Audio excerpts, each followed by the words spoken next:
here for the people. The best show that's here, so listen in. Let the knowledge begin. The opinion and the lesson. Yes, everyday pro wrestling, they can never be you. Folks, welcome to Everything Pro Wrestling. Everything Pro Wrestling is a show by the fans, for the fans. I'm your host, Conrad Cushman, being joined tonight by my good friend, your good friend as well. BJ, what's going on? How's it going? Ready to get into some WrestleDream. That is true, man. That is true. First, we got to give a big birthday shout out to our listener. Sir Quills is in the house, so he's fresh off his birthday, but we want to give him a birthday shout out on the air. I saw you gave him one, BJ. So, Quills, we appreciate you, my good sir. Happy birthday, my friend. I hope that you guys had a wonderful celebration, and yeah, much appreciated. XG Dub, appreciate you being in here. Thank you, thank you. Jocelyn, I see you saying evening. Make sure you guys are sharing this so that people know. I know we're on at a different time. Not expecting a humongous turnout, but I think we're going to have some pretty hot topics for you guys. So sit there, chill out, be ready, because we're going to talk about a lot of good stuff here tonight. I may not have graphics for everything either because I hit my limit because there were so many graphics this week, and I don't even have time to add the breaking news stuff that we had today. So it's been a little, yeah, it was a lot. It was a lot this week. Let us get into this. BJ, I don't know if there's anything that you wanted to tell the people about here, but anything good going on in your world before we get started? I think since the last time that you guys saw me, I had just recently started a job as being a professor, and we're about halfway through that first semester. Things have been wonderful. I've learned lessons along the way, with it being my first experience, like being an instructor instead of being in the field. I work in tech, just so that people know when I say that. So it's been interesting to get out of the hands-on and be teaching people about the hands-on.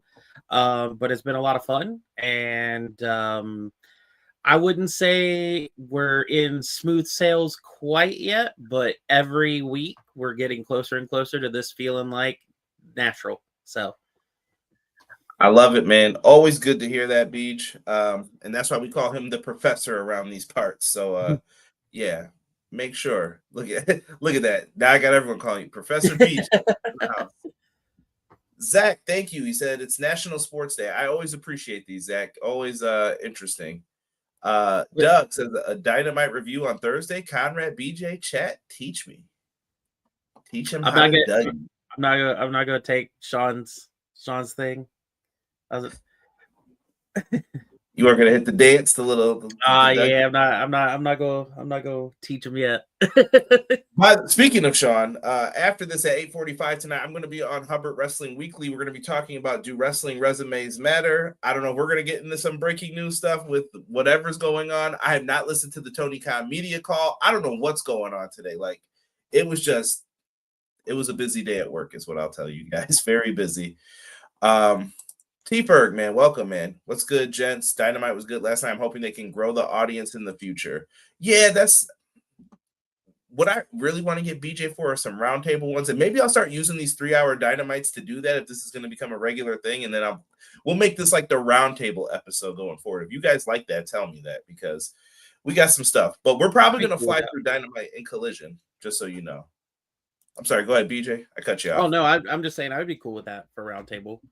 Yeah, because BJ usually has some good, like, let's discuss this. And this man did one time on the Intercontinental title that sent like his Facebook group and all of us into like a what? And I was like, but wait a minute, he's kind of right though. He's kind of right a little bit here. Yep. BJ, you're the professor. If anyone can teach me, it's you. I don't think Sean will take offense. Fair enough. Thank you. Matt Lopez, man. Shout out to Matt. He keeps me up to date on the wrestling news on X and Blue Sky. Give me a follow at EPW Show. Make sure you guys are checking it out. He says, hello, good evening, everyone. I hope you all are having a lovely Thursday. We're doing our best. We're doing our best, good sir. Beach, let's get into this show. We start things off here with Timeless Tony Storm and Chris Statlander. They had an interview backstage with our friend Renee Paquette.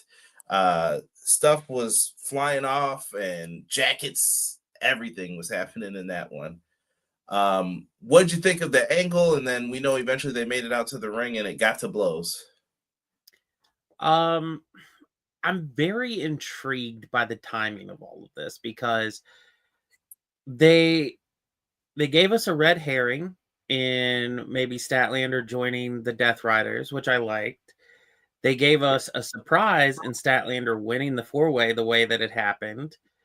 But it's kind of odd to say this because I'm not generally a person of like someone should hold the belt all the time and whatever, but I also am curious to know who Toni Storm is, who Timeless Toni Storm is without the title, because now she doesn't know. And the way that they have framed the match is just like a really good competition between two people. I think I like that. I want to see a good competitive match, but I don't think Statlander is going to drop here. If we're going to like give some opinions and stuff, predictions. So I'm very interested for both of them to see what is on the horizon. One, I can kind of guess. The other one, it's completely chaotic for me. Yeah, like Toni Storm feels different without the championship. And I don't know if this is like a character arc, a change. Is she going in a new direction? Statlander feels like she's reverted kind of back to the alien gimmick, but she's only half in, not fully in. Mm-hmm.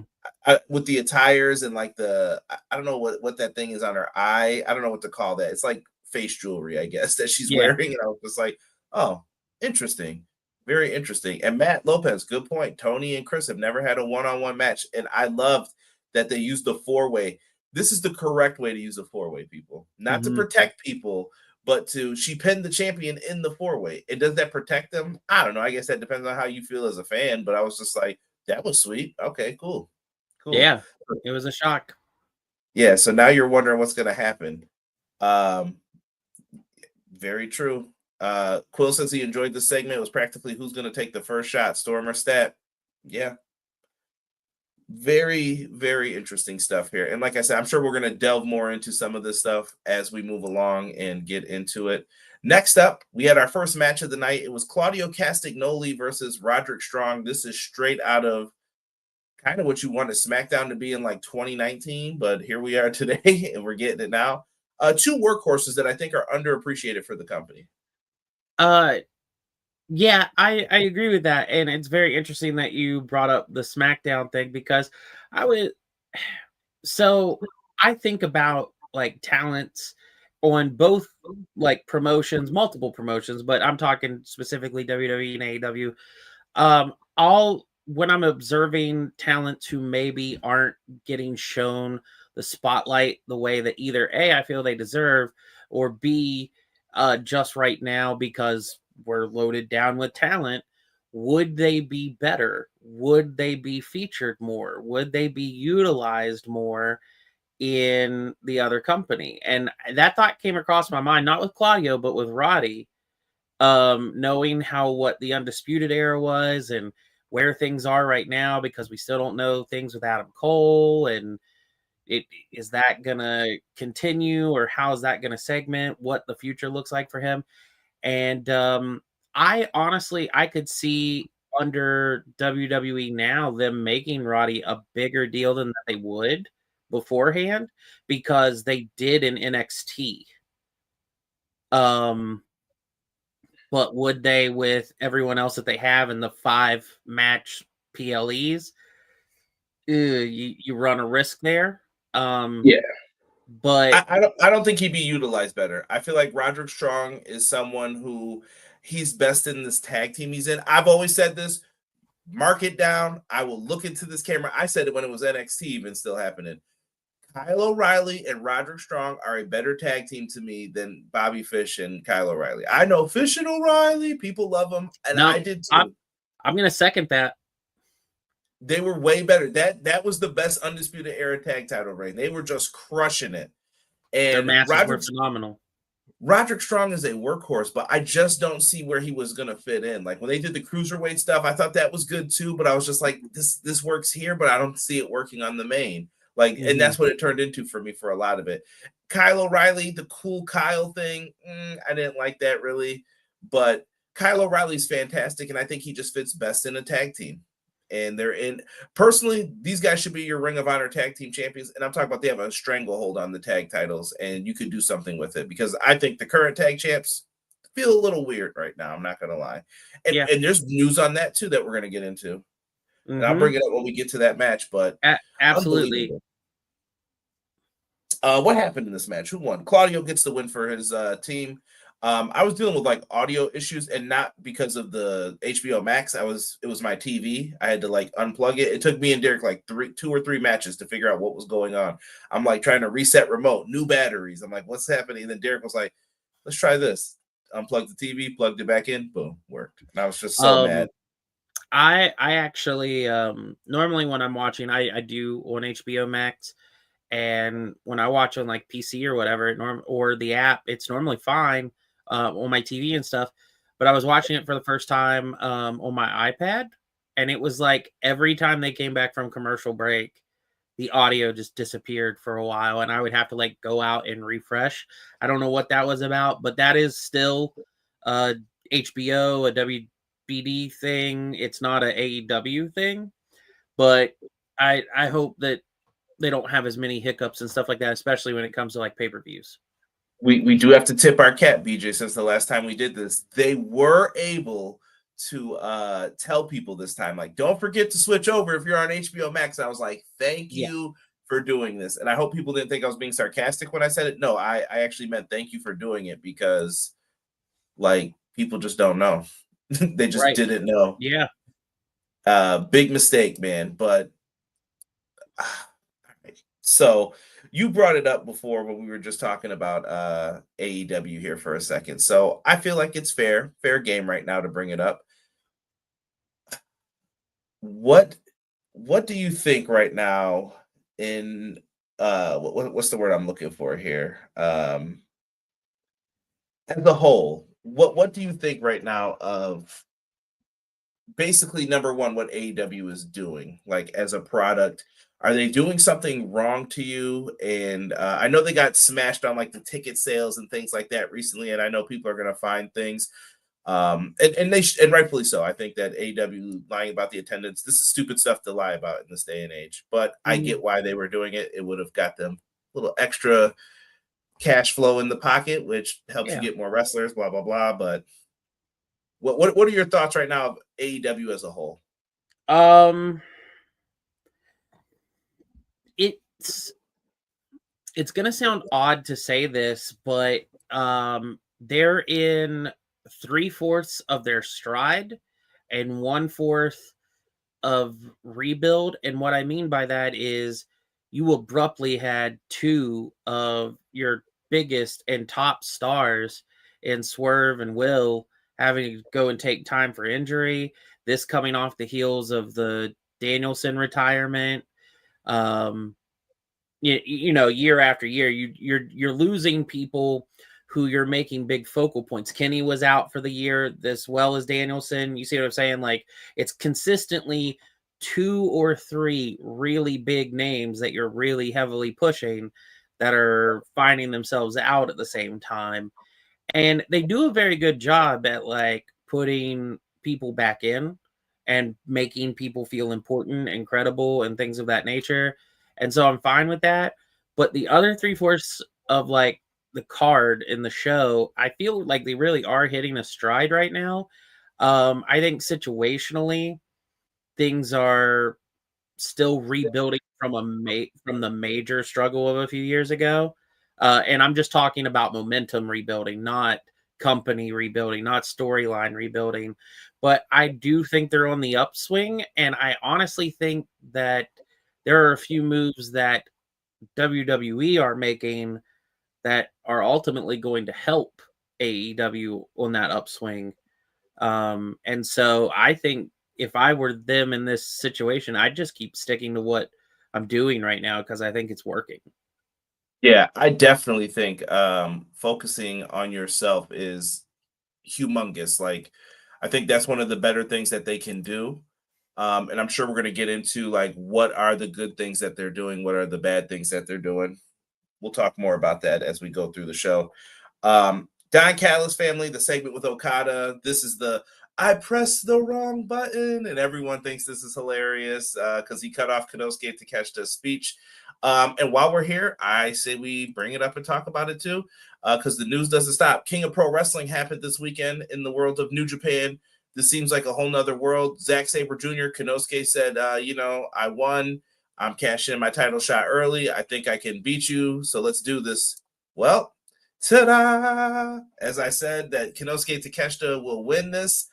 BJ, your quick thoughts on this, and who is he going to face at the Dome? Because we know his first challenger will be Goto for the championship, saying that he wants it back. So I will say first and foremost, I think we've had a couple of times in a row now where someone who's won the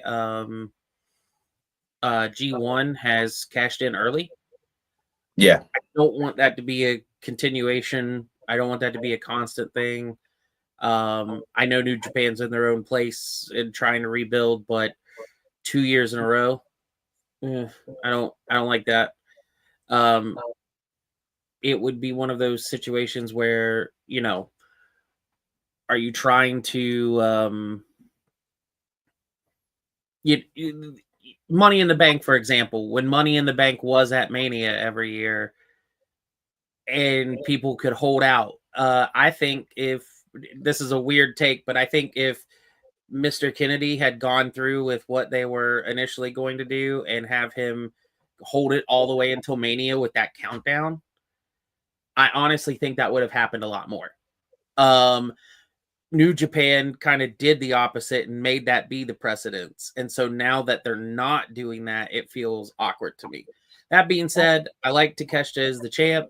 I think we are going to get Takeshita versus Okada at Wrestle Kingdom, and this is a good way to make that flow.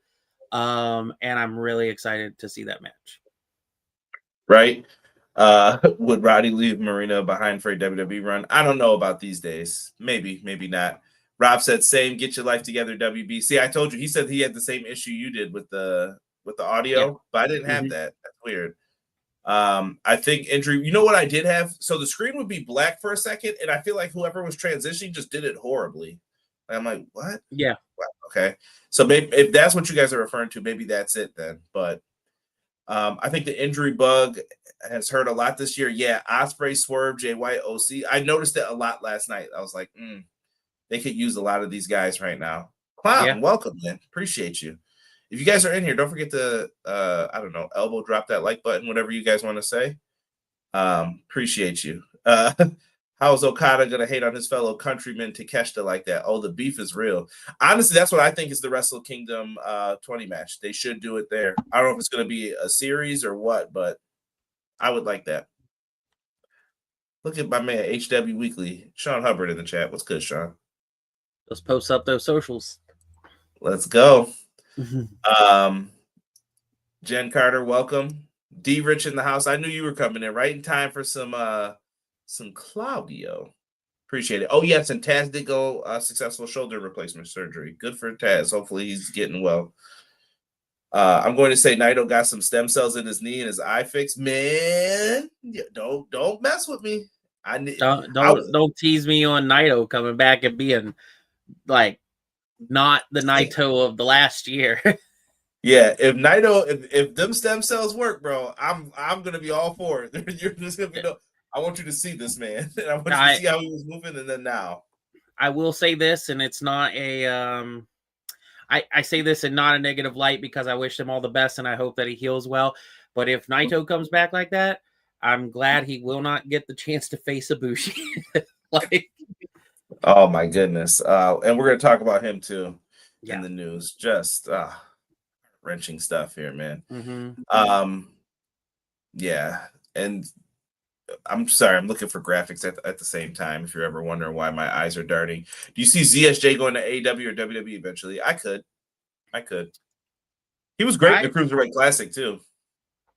I I just have a feeling that he'll stick with New Japan. Someone's got to, and Mhm. the money. If the money is there, and you got to pay someone big, ZSJ is one of the people. Yeah. Yeah, he said if ZSJ knows what's good for him, we won't go anywhere near him. I don't know. Listen, sometimes when you get older, the money, you're like, you know, I gotta get this and get up out of here. So we'll see. Following up from that, we had the Hurt Syndicate versus GOA. This one was a beautiful thing. And guess who got the pin? My boy, Bishop Khan, got the pin on Shelton Benjamin. I love it. I love it. I love it. I'm loving the war between these two factions, or the trios. Yeah, I agree. I think it's really good. I'm excited to see this trios match. I'm I'm excited to see who wins because I honestly don't know which direction they're going to go, but also who's the person that takes the fall. Because, you know, if say it's like MVP or something, I still think we've got more to this story. But if it's if it's someone else, maybe that's the wrap. Only time will tell, and we will have to see what happens with it. Then we cut to a special face-to-face with Darby Allin and Jon Moxley. Little did we know it was going to be in like one of those prison, like where you could talk on the opposite side of the glass. Well, this didn't go so well. They had a discussion back and forth, and it was really about like, why wouldn't you join the Death Riders? And Darby said, I just don't believe in what you did to Danielson. And Pac comes out of nowhere and starts like mollywopping this dude. And Jon Moxley's just looking off to the side. This is the best picture from it. And all I see is Pac like, ah, and he's just beating this guy. Jon Moxley's just like, I told you to listen to me, and you're not listening to me. It was just, it was like a scene out of like a prison show. And I was just like, oh, this is fantastic. Yeah, Fantastic when you do this type of stuff. absolutely. Whoever directed that, I want more of their stuff in AEW. Might have been Darby. It might have been, but I want more of their stuff for sure. Man, I've got vibes for like, not to double back to something, but I got vibes for this match the same that I have with a Naito and Ibushi match. Like I'm kind of scared, man. Like I think this is like what are they going to do to each other to make one of them quit with everything that they've done so far? Should they main event the show? I think they are. I think they should too. Yeah. You don't world champ. This is one of those times where I'm like, I don't think there's as much heat there. I don't know if you saw the countdown show. I watched a little at the beginning. I had to go to bed. I was like, done. They went back. They kept bouncing from stories, but they went back to the Darby and Mox story like 3 times over the course of the program. It made me feel like this is your main event. And it's the 1-year anniversary from like how all of this started and how we are here and how AEW progressed through the year. For the people who say they don't tell stories, sorry, gotta always rub that in. So yeah, interesting. We're gonna, like I said, we're gonna deep dive into more of this when we get to it. We get to a trios match: Mark Davis, Josh Alexander, and Hechicero. Kenny Omega and Jurassic Express team up. I love that they did at least explain why Kenny Omega and Jurassic Express were in this position. They teamed up. Kenny didn't forget, and it's not like they really like each other either. It's just, you got my back so I don't get jumped. All right, cool. We can make this work. And Josh Alexander, they really started like big up, and I know this is a wrestling thing. My boy Kota Ibushi can't catch a break, man. He slipped off of Josh Alexander's back on Collision and broke his femur. That's like the hardest bone to break in your body. Yeah. What are the odds? What are the odds? And he won't be back for 2 years possibly to get back into the ring. From everything that I heard, I know he's wanting to move faster and thinks that he can do it sooner, but I think what he initially said with doctors and stuff is it's going to be like an entire year before he can walk on it, let alone like start strength training to get into a ring. And so who knows with that? I hate that has happened. And of course, I wish him all the best. We got 2 big injuries, not to also get out of the show, but with WWE with Seth, that's potentially year long, and so that's for different reasons, 2 big devastating names for potential stories and things going on in the world of wrestling, and I just hope that they recover as soon as they can and heal up well and can make a return. Man, loving the comments, guys. Trying to do this. Breaking news: ROH TV. Bandito will defend the world title against Mascara Dorada in the coming weeks, and it looks like it's going to be on the October 30th episode of Ring of Honor. Ring of Honor TV's been pretty good lately. Like, Yeah. I went back and watched the full episode. I was like, there was not a match to miss on this, and it was pretty good. That was from last week, I think. So We're getting there. Make sure you're checking it out. Ibushi is feeling that 40s injury in the U.S. He's got to take it slow now. Yeah, I think he should become more of a striker than the high flyer that he used to be. Kota Ibushi is still one of the best, man. When he hits that zone, that like crazed look, and he just starts hitting those strikes, like, yeah, if you just made him a carrot, like leaned into that, he'd be phenomenal. Yeah. Did you guys like Don's intro for Mark Davis? Yeah, it was good to just see Mark Davis on screen. He's just been gone for a while, and yeah, I laugh when Don does the Hechicero stuff. I'm like, bro, get this guy out of here, bro. And he's just yeah. This was a fun match though. They end up getting the win. Hechicero gets pinned with a Doomsday device, and I was like, oh, okay. All right, that was cool. And then he did the flip over one too. So it was like Road Warrior Hawk style, like, oh, you're going over. So that's how they end up getting the win. Young Bucks come out after to attack. There was this weird, awkward moment with Kenny in them. And then I don't know. I know they're leading into something here with like the Elite, I think, in the future, but they also made it seem like, okay, well, Jurassic Express and them are going to really go at it and put on, I think, that PWG style tag match. That's what the Bucks have been doing, and it works. Yeah. Yeah, my only criticism is the Elite leaning thing. I get it, and I do see where it works and it's intriguing, but why do we always have to have a layer with the Bucks of, are we friends? Are we not friends with someone? Like, wasn't that you who originally pointed this out? Yes. When we were doing the show? Like, it's always their friendship angle. Yeah, and now it's about a friendship broken with Jungle Jack Perry. Shout out to JR for having it right from day one. But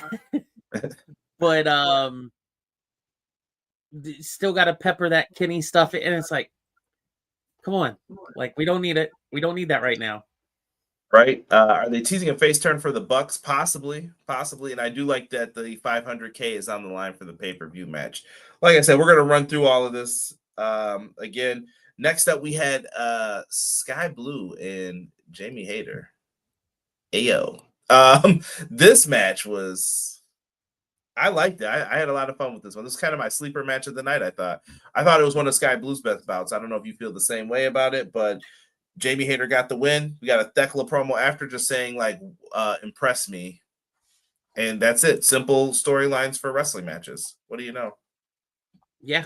Thought it was a great match. Bakery was open. Leave it at that. The Thekla promo at the end. It's not a cover for someone by saying this, but there was a part in Thekla's promo, especially there towards the end, like the prove it to me thing, felt kind of like a mix between like a old 80s wrestling and also had like a little hint of cringe to it for a US viewer. But one of the things that I want to say is that, like, Thekla isn't from the US. Her tone about words and phrasing doesn't match exactly where like a US person is. So it's kind of similar to just lost his name. Speedball. Oh, okay. Yeah. Yeah, like, that's not your primary language, so your tone and it's kind of like the Jeff Hardy thing. Jeff Hardy emphasizes different words when he speaks. And yeah, exactly. So it's like they kind of do that, but it's because of a language barrier type of thing. So when I watched it without thinking about it, I was like, oh, why did she phrase it like that? That's kind of weird. And I was like, oh, well, the tone might match the tone and how they would speak their native tongue. So I believe she's Austrian, right? yes. Yeah. Yeah. And so it's, I'm glad to see this match. I want to see this match. I'm a fan of Thekla, and I'm really hoping we get an announced date soon for Blood and Guts. Yeah, well, it's happening. We know the date. It's just who's going to be in. Yeah, and how interesting is that? Not to get off topic of anything, but how interesting is that you called for the women's Blood and Guts, but when you first started calling for it, I believe all the people that we saw that could be involved, very few of them might be the people that's involved in the one that actually ends up happening. Yeah.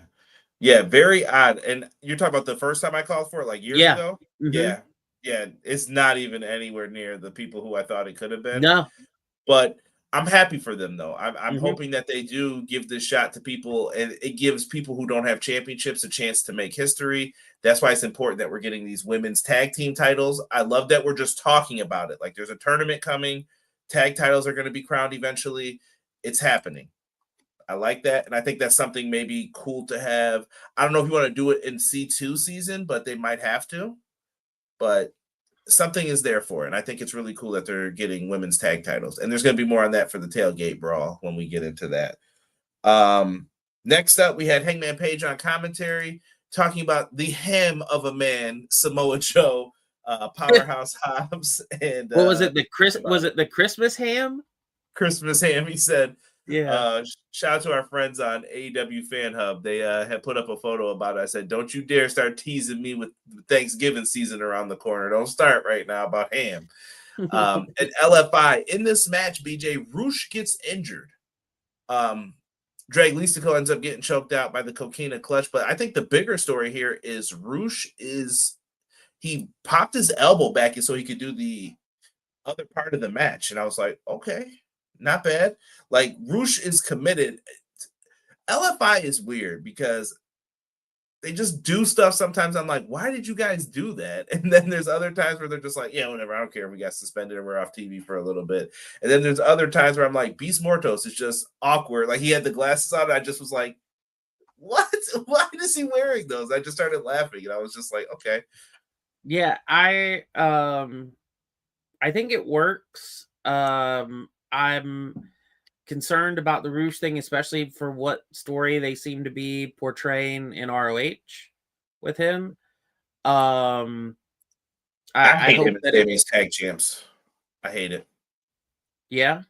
It just doesn't feel right. Like, something like Sammy does not feel like he would really hang out with them. I can feel like, yeah, I'm just here because Tony's trying to get me over again. I'm just like, it's not working, bro. He was better with Dustin than this, in my opinion. I was like, nah. That's interesting. I don't know how I feel about that yet. I haven't really given it as much of a chance. I didn't like that he was just like ringside instead of being one of the people in the match. But picking and choosing there. I would say I think in the future, just based off of how I can perceive things, with Beast Mortos and with Hechicero, with how he does with like Don Callis, I'd love to see those two as a tag team. So Sammy is a face or a heel? Sammy's a heel to me. Sammy's a heel. Yeah, he just comes off as an arrogant jerk. We need more Sammy getting hit by go-karts or golf carts. That's one of the big things I do miss about the pandemic era of AEW. Just wildness happening at all times. They did do a little shove of the title with Joe and Hangman. Listen, this is the simplest. I don't want you guys to ever overcomplicate wrestling with, where's the story? Why isn't it this? I don't understand. Because not everything has to be this guy broke into your home and did all this stuff. It's cool to do that sometimes. I'm not saying it's bad, in my opinion at least, but Sometimes you could just do a storyline with, I don't respect you, dude. What? I don't respect you. And I was exercising today, and in my head, I thought of a storyline. Like, I was like, if I ever had to do something like Joe did, what would I do? And it came to my head, and I was like, that's exactly the same storyline I would tell. Like, yeah, you disrespect me. You could have two guys win a tag match, and I can have them fight like this instantly. And they don't even have to lose the tag match. It would be that simple. Oh, you think you're better than me? Or someone pushes someone just a little too hard after celebrating. It's like, oh, well, you could have saved me, in the match, and then push. There they go. And now they're brawling. It's wrestling. It's that simple. So I don't want people to overcomplicate things. And I feel like some people were trying to do that with this. Yeah, I'm very much cool with the way that this is panning out, and Joe at any time is a credible threat to your championship. Always. Yeah. Following up from this, we got Kyle Fletcher, Orange Cassidy versus Garcia and Yuta. Orange did the dance. We loved it. Death Riders ended up getting the win here. I am gonna miss Wheeler Yuta's theme though. When he turns babyface, I'm gonna go nuts when I hear that theme again. That was just my jam. But I do like Garcia with them here. He feels more like this is his direction and this is what he wants to do. They end up getting the victory here. I don't know if you thought it was the right call, the wrong call. It was kind of weird that O'Reilly is going to team with Cassidy here instead of his tag partner, but he's also in the conglomeration, which is like this hybrid of the tag team and then these guys hanging out. So, yeah. Any thoughts on this and what they were trying to accomplish here? Basically set up another match for Tailgate Brawl, in my opinion. Yeah, I think so too. I don't know how I feel about Garcia and Yuta being a team because they just, for some reason, it just comes off to me like they should be rivals instead of a team. OC, glad to see him back. I want them to do more with him now that he's back. I saw that. That was funny. Clown, great. But also, I'm just glad that Kyle didn't get out Kyle this time.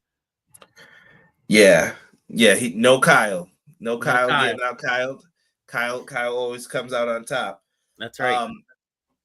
After that, we went to Megan Bayne, and this is the collision portion of the show. I didn't even tell you guys that, but Megan Bayne versus Harley Cameron. Fantastic setup here for this. This is another build, I think, towards the tailgate matches. And Liger Bomb, Megan Bayne wins, just as it should be, in my opinion. Harley Cameron is fantastic and entertaining in her own way. I agree. I think Harley Cameron's come a long way with like her in-ring ability and performance, and the match setup made sense. Everything went well with it. I actually really enjoyed this match, and yeah, Megan Bayne picking up the win does make sense. But I would have loved to have seen Harley Cameron be the second person to ever defeat her, because what would that say? And then also, could she have used that to help get Mercedes Moné to maybe give her a chance for the tag team title run? And I think there's stories to be told here throughout, like the women's tag team thing. You have the story of Statlander and Willow. Should they team up in the beginning? I think you wait for it. I don't think you do it in the beginning. I think you have Willow bring in like a Dakota Kai to be your partner, and that's the temporary team for that point. And then you can eventually have Dakota go heel. They team back up, blah, blah, blah. You could do a bunch of things. Ty Mello is a great, like, we are one of the original tag teams here. Remember us. Don't forget about us. And there's just some other teams that you could put together here. And I think Mercedes teaming with Harley Cameron could be great. Like, she's the minion, blah, blah, blah. Then Mercedes realized, like, you know what? I didn't need Harley. I got these people behind me. And it's the Renegade Twins. Boom. Yeah. It's right there for you. There's a lot of stuff that you could do with that. Oh, yeah. The Acclaim, BJ, real quick. We got to talk about Alicia too interviewing the Acclaim real quick. Do you like this? Anthony Bowens and Max Caster. There's no scissoring happening right now. There's no daddy ass. Ass of dad is not there. So how do you feel about this in totality? Like, do you like them? Is this working? Because I was one of the only people I remember hearing at least say, like, this could be to put the Acclaim back together. It's just to make you miss them. I think it is, but there are some things about it that I feel they're stretching out a little longer than they should. Yeah. I think I think it should have progressed a little faster than what it has from the minute that like Jerry Lynn was getting involved, than where it is now. But at the same time, if by the end of it I'm just clamoring for them to be the Acclaimed again, then they've done a good job. Yeah, I do think I think the progression was really slow on like Max Caster losing. Like when you look at his record, you're like, whoa, what happened to you? But that's gonna reset soon anyway. So okay, first of the year that all resets, and then Bowens had a little success, but they really didn't go fully with it either. So that's why I just don't believe in my heart of hearts that this was like the plan. And then they kick Billy out, and I feel like Billy's the last missing piece. And then once he comes back, it's back on. If yeah, well, is his contract up? Is that what's happening? I heard that, like, rumor wise, that might be why they had Jerry Lynn there instead of him already. We'll see. Hey, they do need some new creative on SmackDown. they're looking. They're looking. D Rich says, I hope Caster and Bowens don't face Eddie and Hook this Saturday at Tailgate Brawl. I'd like to see Billington and Priest. I love that tag team of Billington and Priest. I think I keep going back to this. We're at the point where I want Ring of Honor to just be, this is Ring of Honor stuff over here. That's it. This is Ring of Honor. Go watch that if that's what you want to see. Can you have people mix it up on the shows and crossover? I don't have an issue with that, but I want Ring of Honor to be its own thing. So when people are like, I need focus, hey, you could be focused, but you're going to go over here. Depending on where you are in the ranks, you could do that.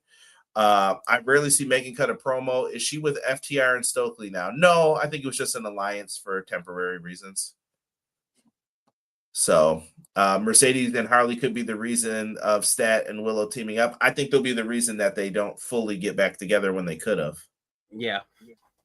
Happy Claudio won his 100th AEW match last night. Man, Claudio is running through people. Yes, he is. Main event time. Kyle Fletcher, Lance Archer, Rocky Romero versus Mark Briscoe and Brodito. Can you guys guess who took the pin in this match? if I let you guess.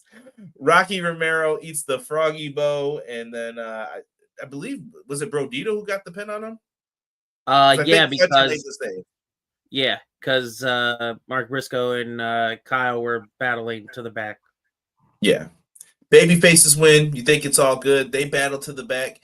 Here comes the Death Riders, and then Darby Allin is crazy. He's bleeding from the attack earlier. Claudio just uppercut this man like he owed him $50. He was like, what's up? Yes, I was like, yes, this is why I love Claudio. So he then crawls down to the ring, and everyone beats him up in the Death Riders. Marina Shafir, John Moxley's mama, Renee kicked him. Everybody beats up Darby as he's on his way to the ring. Not literally, but not Renee, at least in Moxley's mama. But everyone else in the Death Riders beat him up, and he's in front, and he lays out an AEW flag. And it reminds you, what was this all about? This was to make AEW better. And Darby is basically putting himself as the martyr for AEW and says, you know what? I'm all about this company. This is the best thing. He's been saying it in interviews. Moxley picks him up, Death Rider right on top of his head there. And right when Moxley thinks he has him, you see a smile from Darby. And it's like, ooh, what is going to happen this, I almost said Sunday, this Saturday, like BJ said. It's going to be a war.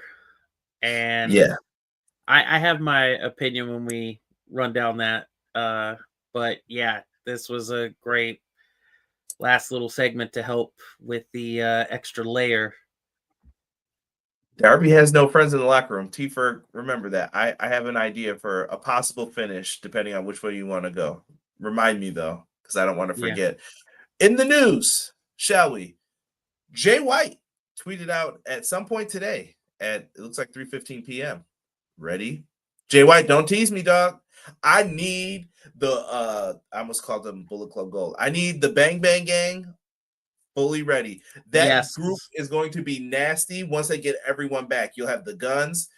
I need Crazy Juice Robinson back. I don't need this clean-shaven Juice. I want Crazy Juice back, looking like me want honeycomb, hair all over the place, just shaking, the gold tooths happening.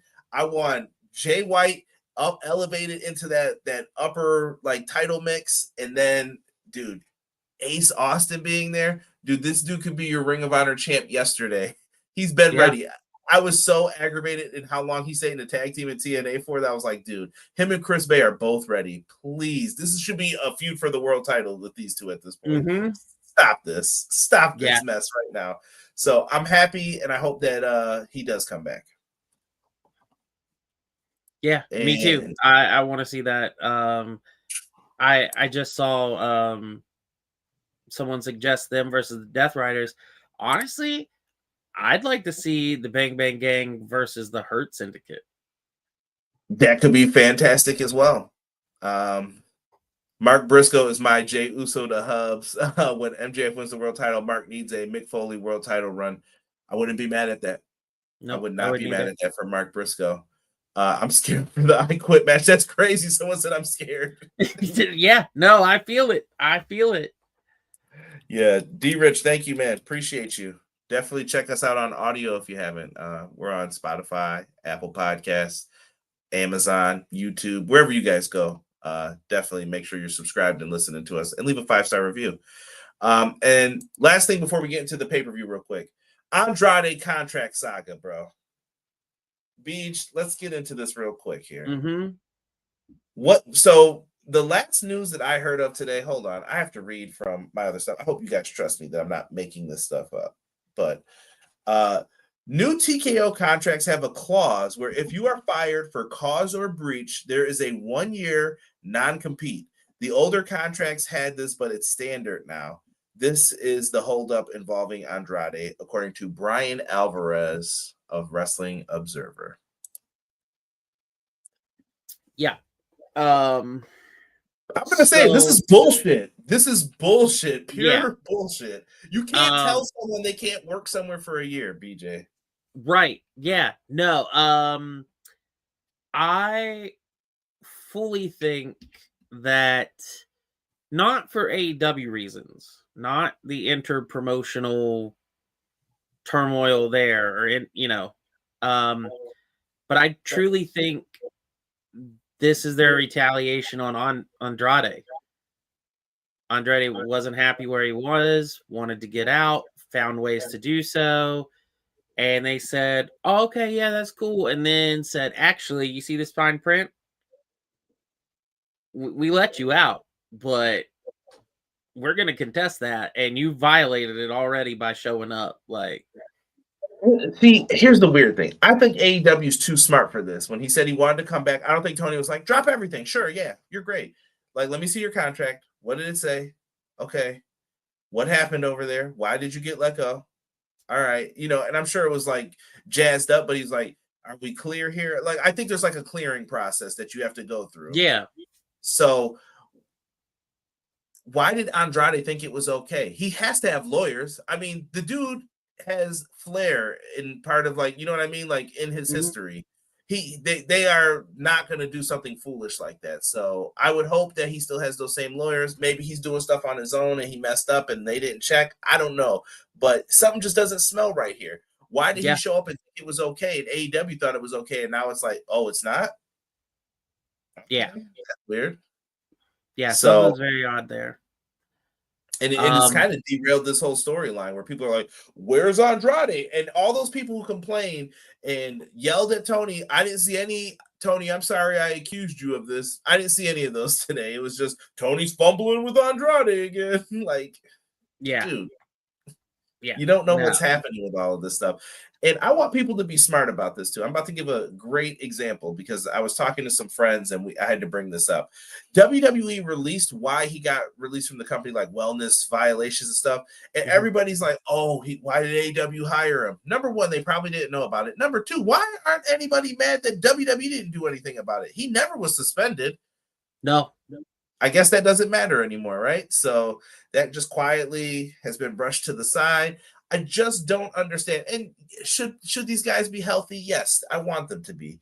But at the same token, like, what are we doing here, man? Like, what are we doing? Why would you release that information? That's like a HIPAA violation, in my opinion. Like, why are you allowed to say someone failed something? We don't know if he didn't take a test, but now everyone's wondering, oh, this guy's probably on this or that. Like, that's slander. We've heard throughout so many years of this with the testing of It could be certain prescribed medications that are just happen to be on the list, and they didn't even think that it was anything that should be something, and they're prescribed it, but it doesn't matter. They didn't let the WWE doctors know, so therefore they've, like, we had that with Adam Rose with Adderall. Yeah. There's been ones of just not making it in time to take a test. There's been people, I believe Hornswoggle, basically the reason that one of his was he couldn't pee to take the test, and you only have a certain window to submit it after they've called you in, and he couldn't do it, so it's a violation. Exactly what you said, Clown. Same thing, man. Yeah, it looked like it was either going to be Omega versus Andrade or the Golden Lovers versus Andrade and Alexander. I thought the same thing. Yep. And then everything just went to shit with the storyline. And so people are bringing up a good thing here too, BJ. The main thing I'm mad about is if you want to keep the guy in the non-compete or whatever, okay, but pay him.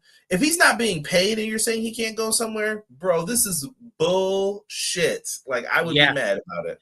I will also add, and this is someone else involved, not the Andrade situation, but what I heard about the Ridge Holland situation. One supposedly taking like a $200K pay cut to go back to an NXT contract is insane. No. Secondly, the fact that he got hurt on your dime, you booked him in a match, he performed for you, he got hurt, and you're like, we'll pay for you to get healed, but during that time you're recovering, we're ending your contract and we're not gonna like help you sustain anything while you can't work. That's some BS too.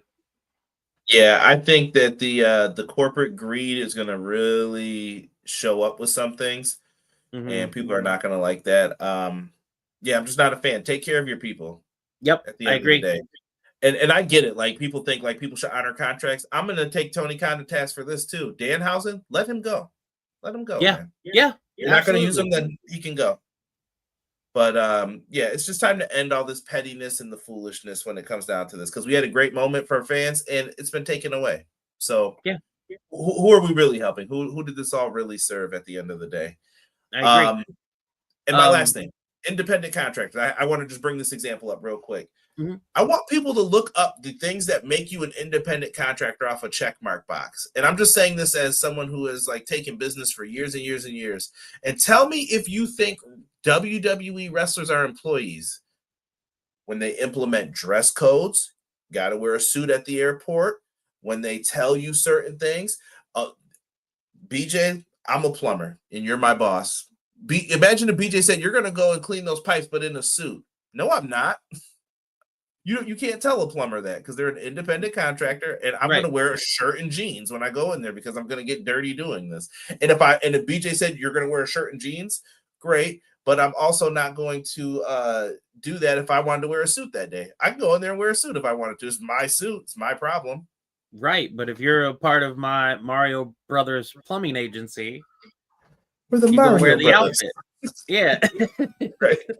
Yeah, and if you tell me to put it on, it's Conrad, Mario, and Luigi. We're here to fix your pipes. Like, that's right. Like, that's different if you're an employee. So be mindful of that when we're having these conversations, because I know some people are like, well, everybody knows about the 90-day no compete stuff, and I'm like, yeah, they do, but that doesn't mean it's right either. I just have either you're going to be an independent contractor or you're going to be an employee. Pick a lane. Don't do this like straddle the line and play these games. And I just don't think enough people take them to task. Yep.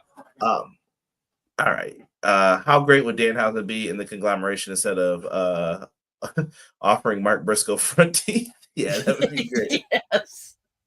You'd appreciate this. So we have a huge. Oh, go ahead. I was just gonna say, I have your notes for WrestleDream. I have a concise list if you want to hear them for the TK scrum call. Is there anything crazy? Give me the good stuff.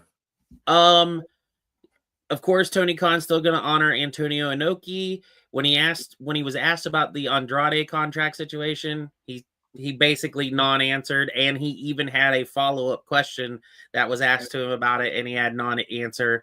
He's just excited to see what's next for him. About a potential Women's C2 tournament, he said, we'll see. TK says if there's ever a Hall of Fame, Joe would be a first ballot Hall of Famer. When asking about the new Nielsen ratings, he said that he's a part of different sports leagues and he's aware of the differences and he's trying to learn from them that they need to adapt to the changing environment. He hopes Swerve can come back relatively soon, and based on conversations he's had, he's on a good pace for sooner than later. Coda was planned for WrestleDream, and the injury is devastating for many reasons.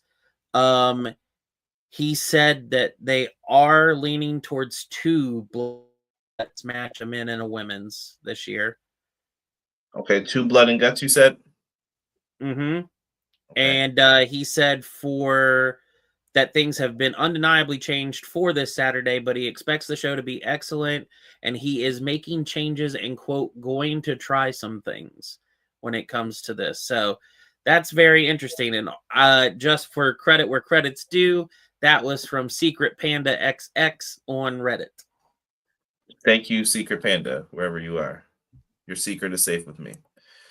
We are on WrestleDream week.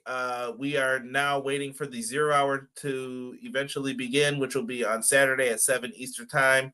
You guys can watch this internationally on Triller TV, so make sure that you guys support our friends over there. And also, it's going to be on HBO Max, Amazon Prime, YouTube, wherever you guys like to watch the shows. Feel free. Make sure that you're just watching. And then I believe we're going to have a live show after. If you see it up, then we're doing it. Yeah, and then WrestleDream will begin at 8 on Saturday. So let's go through this, BJ, and just get our quick thoughts, and then we'll get on out of here. Yeah. Tailgate Brawl. We're here. Hot dogs, hamburgers, and a little bit of the conglomeration versus Death Riders. This match was added last night. This should be a fun one. I like this because you got to have a little star power for TNT, but you're also not really on the show. But it makes it feel important either way. Like, yeah, go out there and crush this match. I'm going to give you whatever time you need.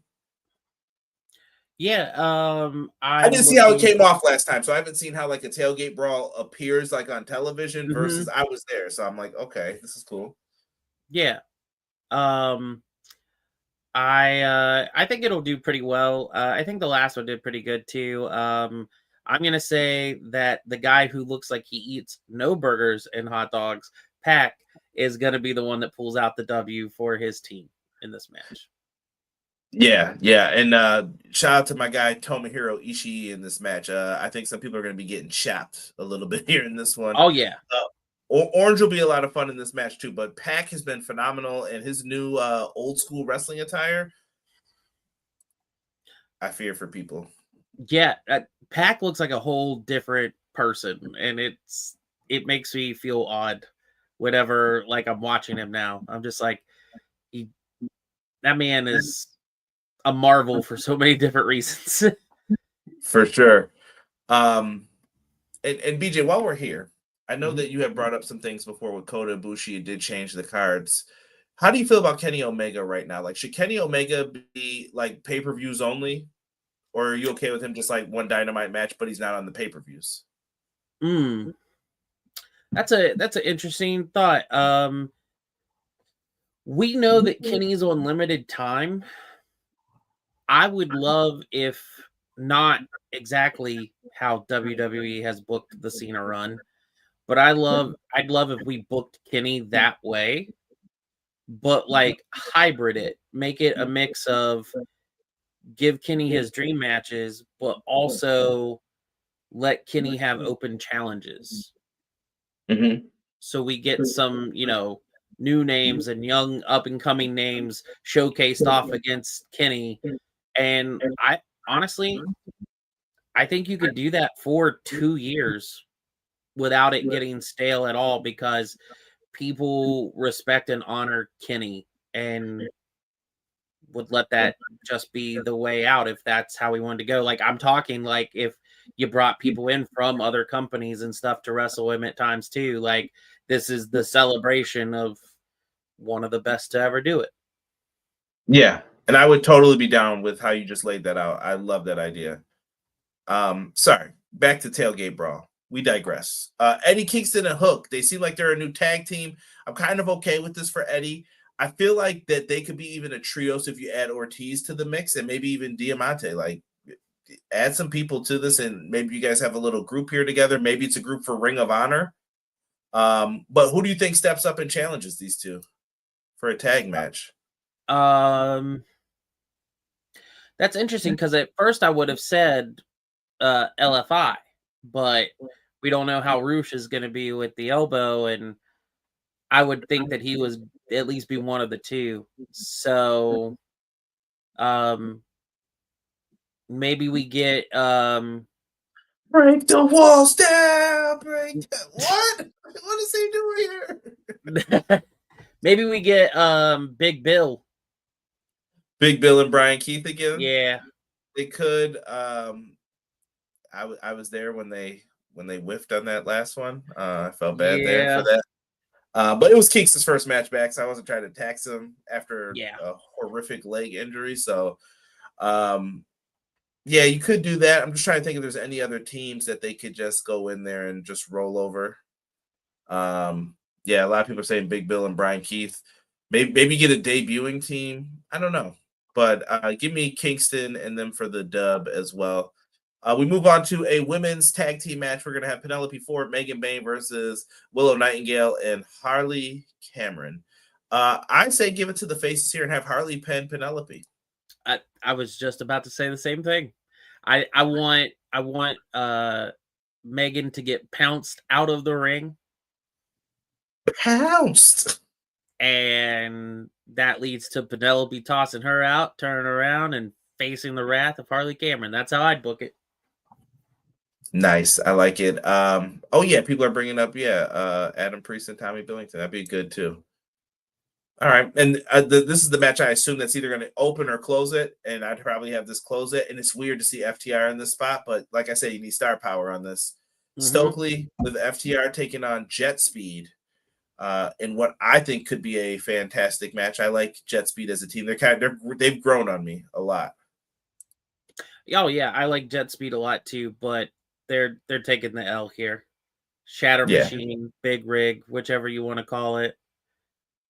Are they back to Shatter Machine?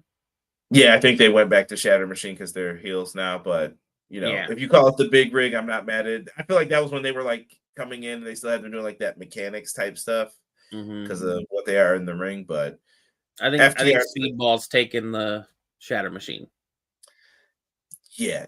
Kevin Knight's too. What worries me with Speedball and Kevin Knight doing moves is I'm like, Kevin Knight's legs are so long. Someone's gonna he's gonna land on someone or someone's gonna hurt him. And I'm always just like, please be careful with this guy's legs. Kevin Knight has the tools to be a main eventer, in my opinion, though. I agree. I think so too. Yeah, when the moment is right, and if he can get himself to that level, and it's like, all right, here's your chance. Show me what you got. He could be going all the way to the top. Now let's run through the regular card. Hopefully, I don't miss anything. If I have one missing, BJ, yell at me. Kyle Fletcher, Mark Briscoe 5 TNT Championship. This was one of my favorite matches in the C2. Just because of the shocking ending and Mark Briscoe beating Kyle Fletcher, who was on a tear, and Mark Briscoe was like, not me. So. Do they give Mark Briscoe this title shot, or is this something where MJF's going to come in and screw this up for him? I think the latter. I think MJF is going to cost him the shot. I think you have Kyle keep this. I think we need to really rebuild that TNT title, and I think Kyle Fletcher's the guy to do it. So have him come out there and just put on these consistent bangers with anybody that he can. But it should be a good one, though. Oh, yeah, I agree. Would it surprise you if Mark Briscoe walks out with the title? Yes. In this situation, it would be a surprise to me. Yeah, Clown said, please let Mark win. I don't know if they're going to do that. I still call it the Big Rig because I thought Shatter Machine was WWE based. Now, they went back to it. I've heard both, though, so who knows what they prefer out of it, Quills. Man, I see some people saying Briscoe for the win. It could happen. For $500,000, and the Bucks need it because they spent it all at the casino. Well, Nick did. Young Bucks versus Jurassic Express here. What's the play, BJ? I've seen a theory. I don't know if you sent it to me or someone sent me a theory about Jungle, Jack Perry, and Luchasaurus and how it's like Frankenstein. Yeah. But people don't know the guy who brought Frankenstein. Well, technically, Frankenstein was the doctor who brought the monster to life. Yeah. But they're saying Jack Perry is using Luchasaurus to still kind of do his bidding and get what he wants. Yeah. So I don't know if that's the long-term play, but they were like, just watch a little bit. And I was like, okay, they could have something here. But I like them together. Do you feel like it's working, Jurassic Express? And who do you got here? It's weird to see Jurassic Express without it being Jungle Boy. I get that we have now went to the next phase, and that's why we're Jungle Jack Perry. Again, shout out to JR for always being right. But I can dig it. I can dig this new iteration of it. I think this match is going to be great. I believe, correct me if I'm wrong, I believe it was like one of the very first early shows before they even had like a TV deal that we had Jurassic Express versus the Young Bucks. Was it? I don't recall offhand, but I've seen a lot of AEW now for the past 6 years, so I'm like, I feel like it was, but either way, I want Jurassic Express to win because I want them to go so far with the broke Bucks thing that like they have to catch rides with people to get into work. And I just think that would be even funnier. So don't give them the 500K. Yeah, I see a picture with them at All Out versus them. I'm looking here. I know they had that Road Rager match as well. Interesting. Oh man, I forgot that they were the tag champs too. Looks so different. Such a baby face Jack Perry was back then. Yeah, so I don't know. I think Jurassic Express wins this, though. People are saying that they could throw the money into the crowd. T-Ferg, I like that idea of MJF bringing in his MLW faction. Could happen. But what do you think here, Beach? Is it so you're saying baby faces win? Yep. Poor broke Bucks, man. Maybe the way they get their act together is getting back with Kenny. Because do you think it's time for them to go face again? I don't know. I feel like they flip flop a lot too, though. I don't see how we get them back to face right now. Like thinking comparatively with Broke Bear and Corbin when they did those to make him whatever, and like that worked, but I don't know if that. Same wavelength today. They should start. I don't guys from Broke Bear and Corbin. But I don't think it works the same trajectory with the Bucks. I think it has to be different. I don't think they'll be naturally liked baby faces by doing that. So okay, interesting. We go on to Thekla versus Jamie Hayter. I'm just gonna say Jamie Hayter. That's it. That's the only right answer to this. That's the only right answer to the outcome, in my opinion. I was going Thekla. Really? I'm not mad at it. You could do Triangle of Madness. I just want Jamie to get something here. Like I feel like anytime he's getting close to something, it's like, nope, not today. So she was very good as a world champ, and I think she deserves to be shown that spotlight again. So I love the climb, though. I think the climb has been beautiful. I think they don't keep giving it to us because they're like, no, you're gonna watch her earn it back. And when the moment's right, we're gonna strike. Yeah. So all right, so that's our first difference one. That'll be one of those tiebreaker ones for us. We do have this match has changed. This is now a tornado trios match with the Demand versus the Hurt Syndicate. I'm calling it again. I was wrong at All Out. I'm calling it again, BJ, for the same thing. We are going to get a new member of the Hurt Syndicate from this. I think so too. Is it Cedric, or do you think it's someone else? I think it's Cedric. Yeah, we'll see what it's going to depend on that TNA deal. Which, by the way, if you search it on CW's app, it does pop up like Impact Wrestling. Somebody had noticed. Oh wow! So, yeah, I don't know if it's a doctored picture or not, but I retweeted it because I was like, "Oh, that's interesting if true." So it's there for us. So you're going Hurt Syndicate as well? Yep. Don't pen my boy Khan, man. Pen Ricochet. Pen him again. This one is going to break a lot of hearts. I think there's going to be a lot of arguing here with this. Brodito versus Konosuke Takeshita and Kazuchika Okada.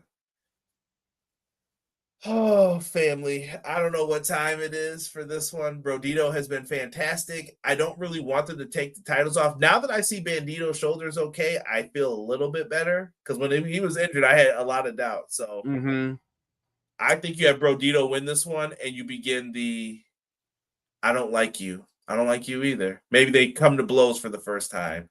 And then the C2 gets announced, and you're on different brackets. I made sure of it so that you guys aren't fighting with each other, and I'll manage you both. And then we're waiting for Don Callis to do the turn. I think Konosuke Takeshita eventually goes face, but I think you wait until maybe even if it's at Wrestle Kingdom. Give New Japan that moment. Help your partner out, and you could definitely do that. Now, is Okada going to go back over there to be the champ? I don't know, but yeah, I agree. I could see if Okada and Takeshita won, but that feels very the other company type of move. Can they coexist? Right. And so I think I think Brodito is going to win, but I think it comes off of a missed Rainmaker. So someone ducks and he catches. Okada hits Takeshita with the Rainmaker, and then they get Okada out of the ring, and Bandito gets the win. I can respect that. T-Ferg brought up Keith Lee could be a surprise member, even though I doubt we will ever see him in an AEW ring again. I don't know what happened with Keith Lee and the whole story with that. I feel like it's just they lost faith. I think they just lost faith, and that happens sometimes. Yeah. Chris Statlander, Tony Storm. Timeless Tony Storm. Beach, I'm taking Stat for the win, and I don't know if Tony Storm goes crazy and, I don't know, develops her character a little bit more and goes into more of a mad woman frenzy, maybe even as a heel, but that's what I'm going to say. Statlander for the dub. I'm going Statlander too. Okay. It's the right call, I think, for right now. Yeah, I do too. But I feel like by the time we get to Revolution, I don't think Statlander's going to be the champ. I don't know why I have that feeling. I just have that weird feeling. Who do you think takes it? I don't know. That's the weird part. I feel like it could be a lot of people. Like, it could be anybody, even at this point. Even if it's Mercedes. Because to me, Mercedes and Tony Storm have a story that they can go back to. Yeah. Because they were teasing it for a while, but they didn't do it yet. Or she's going to beat her for the TBS championship, possibly.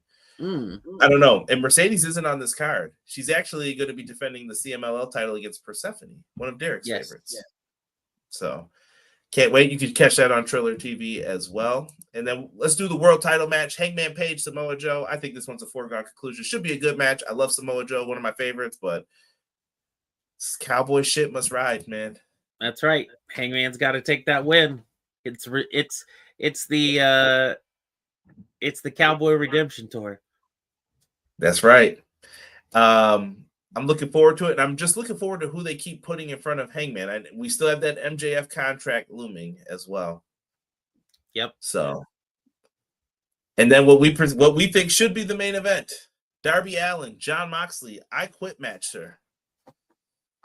I have a theory for how this should end, possibly on each side. Well, less so for Moxley, but I have a theory, and I'm going to actually take Moxley winning this. If you can't tell by the look on my face, like I'm worried. I'm worried about this match. I'm worried about what I'm going to see. We said, the Naito Ibushi kind of effect is what I'm feeling. I don't know. It scares me. We had that odd situation with Swerve Hangman 2. Yeah. And I felt very awkward at the end of that pay-per-view. Like, I was like, I don't know how to feel because I feel shocked and I feel like we hit a different level of violence. I feel like this is what that entire match is going to be. Can I give you my scenario first, just to see if it'll mess with you a little? Okay, and then I'll give you mine. If you wanted Moxley to win this, to me, Darby's got to do something crazy if he's going to win. Like, if you're dead set on Darby winning, which is my real heart of heart picks is Darby. Like, I feel like Darby's going to win. But I was like, well, what if I wanted Moxley to win? What would I do? They come out with the Death Riders, and Sting is in like a body bag, beat up. Like, I'm talking old man Sting. The face paint is running. He's bleeding. You could do something crazy with makeup for him. And he is there. And they're like, look, we are going to beat this old man up. We're going to throw him off the stage, whatever they're going to say. And Darby's like, okay, all right, don't do that. You know, you get him to quit, and then that's it. And then afterwards, you still got to do something horrible to Sting. Like, yeah, you're done, buddy. To me, that would be the only way that they could win. That's very interesting because one of the things, now it's a little bit more dastardly, but one of the things that I thought was with Darby apologizing ahead of time, he grabs Renee and threatens to do something there. But ultimately, I think Darby is going to make Moxley quit. And when he does, it like awakens the rest of the Death Riders to see that their leader isn't as fearless as what he says. And they basically like leave. Matt is going with the blood and guts theory. He thinks that the men blood and guts, I think Mox wins, and I think Danielson will be the added factor into the blood and guts match leading to Bryan's return to the ring. So the team, if you do blood and guts, so you got Moxley, Claudio, Pac, Yuta, and am I missing someone? I know Marina's there, but is there anyone else that I'm missing of? Gabe Kidd. So there you go. That could be the 5. And then you would have Darby. I'm trying to think of who else you would put on that other side with him. Yeah. I would assume Orange Cassidy. I'm just trying to think of anyone that they wronged really badly that night when they had everybody lined up. Danielson. Hook, maybe, because Hook was part of the reason, like, he was upset. He lost out on the ops because of this. And then you could have Kingston maybe there too. I mean, Ospreay, if he's right. Well, I don't think he's coming back. So. Yeah. So it could be someone said Darby, Adam Page, Bryan, OC, and Swerve.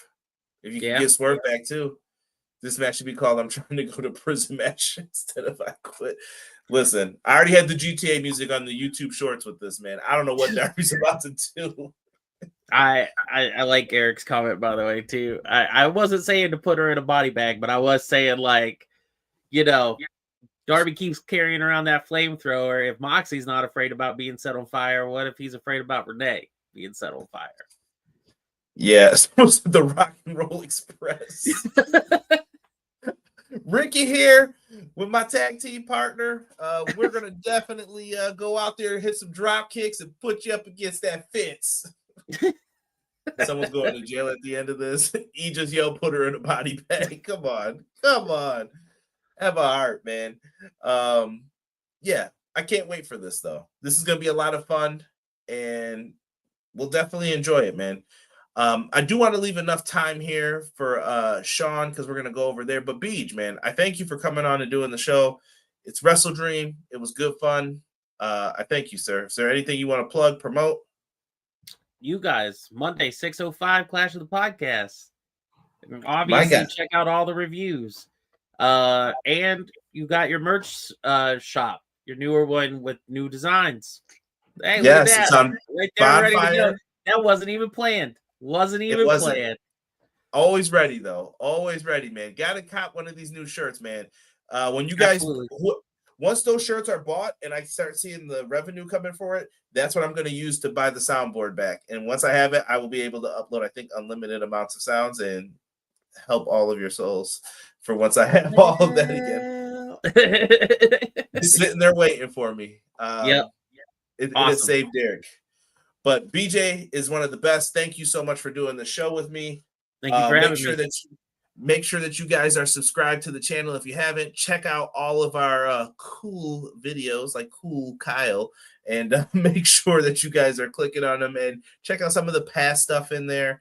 We'll definitely get some things going. And at how much time do I have here? We got like 12, 13, 22 minutes, 20 minutes, we'll say. 8:45, go over to Sean's channel, Hubbard Wrestling Weekly, aka now HW Weekly. And we'll be over there talking about, do pro wrestling resumes matter? And I'm going to be there and ready to see whatever Sean asks me. So BJ is the best. Thank you, good sir. I appreciate you. And chat, thank you guys so much for joining in with us tonight. I love you all, and we'll see you all for WrestleDream. Peace.